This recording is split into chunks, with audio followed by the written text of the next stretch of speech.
How many migrants have died under President Biden? Senator, your phrasing of the question is actually quite misleading. How many migrants died in 2022? Approaching our southern border? Yes. Precisely why we are seeking to exclude the smuggling do you know the answer? Do you know how many died? I do not. You do not. Of course you don't. I know how many died. 853. Welcome back, everyone. What you are about to see is one of the most damning indictments of bureaucratic failure and complete lack of accountability we have ever witnessed on Capitol Hill. We are looking at a crucial Senate hearing where Department of Homeland Security Secretary Alejandro Mayorkas is pressed on the catastrophic reality of our southern border. This isn't just about politics, it's about basic public safety, national security, and the rule of law. From a conservative perspective, this exchange exposes the absolute refusal of the Biden administration to acknowledge a human tragedy that their own policies created.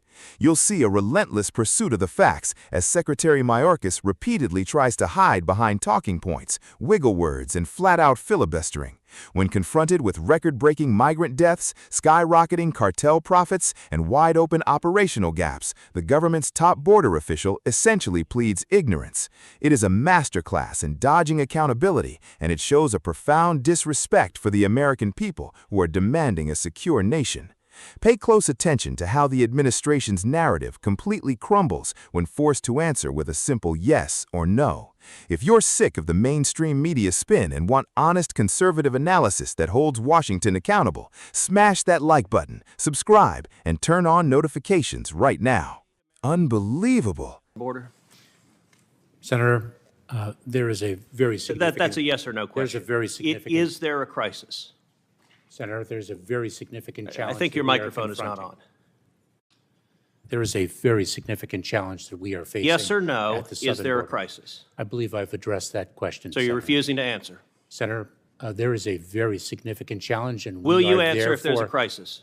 Therefore, we are dedicating the resources. Okay, so you're refusing to answer. Well, Secretary Mayorkas, I'll tell you someone who is willing to answer, which is your and President Biden's chief of the Border Patrol, in a sworn deposition in July of 2022 when asked, would you agree, Chief Ortiz, that the southern border is currently in crisis? Answer, yes. Notice none of those wiggle words, none of that equivocation. One word, one syllable, yes.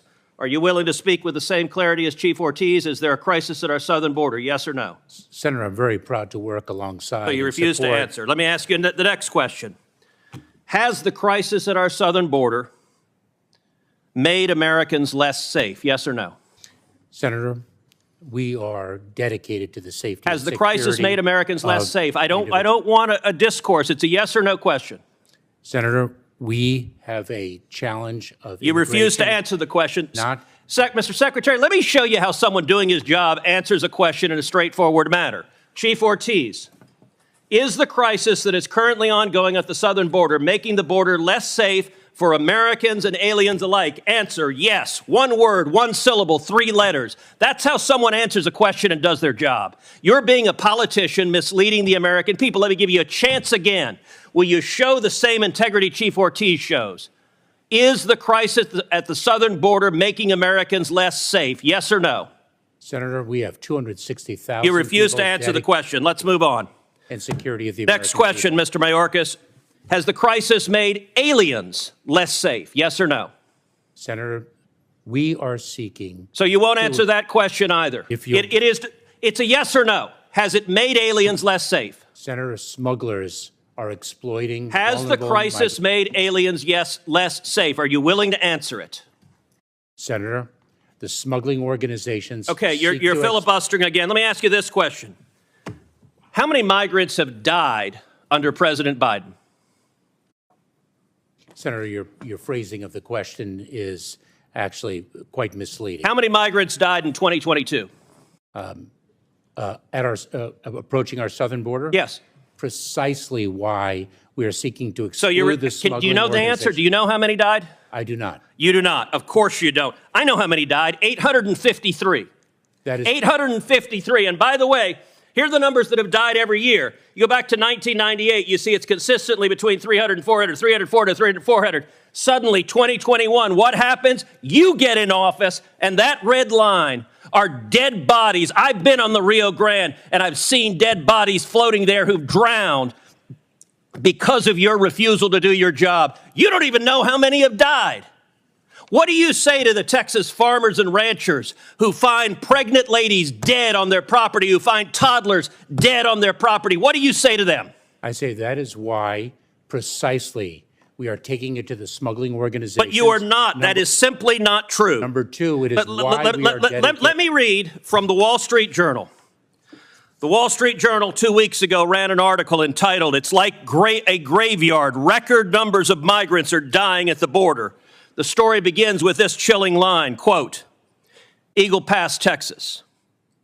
Local officials keep a refrigerated truck to hold the bodies of migrants who drown in the currents of the Rio Grande while trying to cross the border into the U.S." Mr. Chairman, I ask unanimous consent that this article be entered into the record. Let me ask you a different question. How many children have been sexually assaulted by human traffickers under the Biden administration?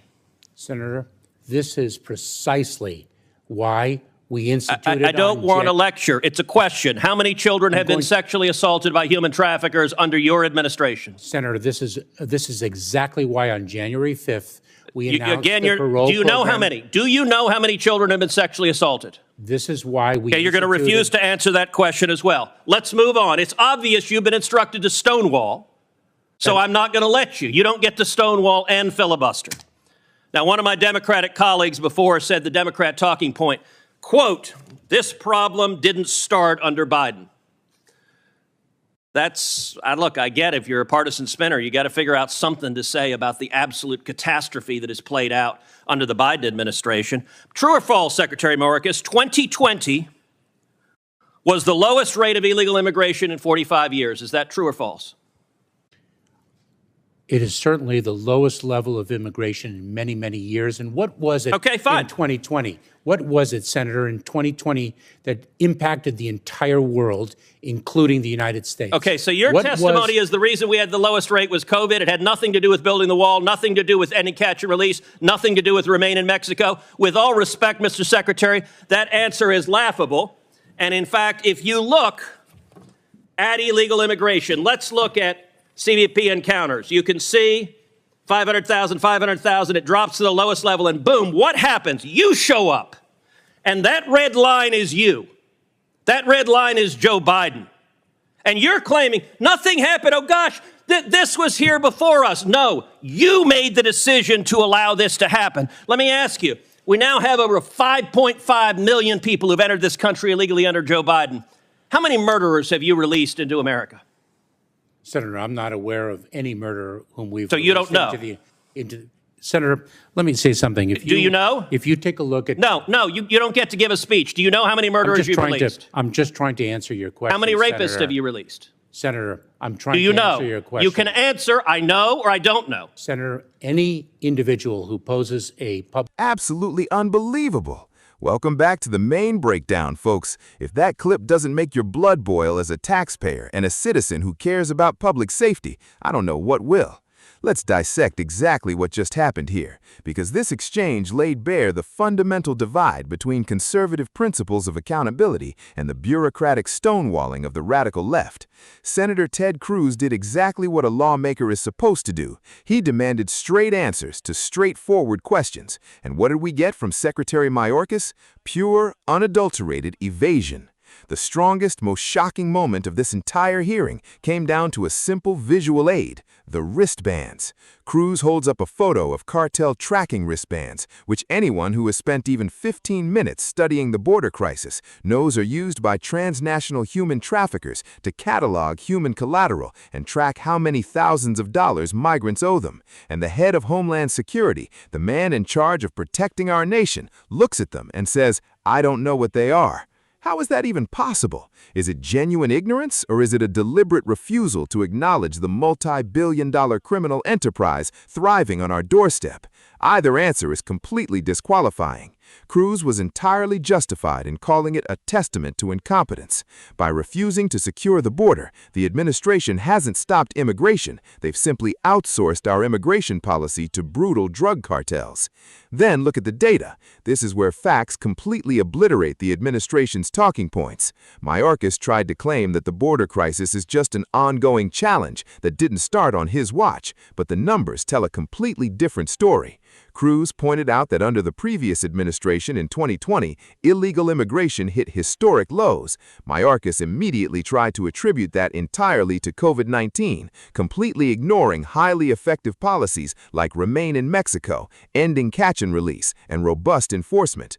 But the most damning statistic brought forward was the tragic loss of human life. When asked point blank how many migrants died crossing the border in 2022, Mayorkas admitted he didn't know. The actual number, a record-shattering 853. For years, that number consistently hovered between 300 and 400. The moment this administration took office and systematically dismantled border enforcement, that line didn't just tick up, it skyrocketed. How can you fix a problem when you don't even bother to track the human cost of your own failures?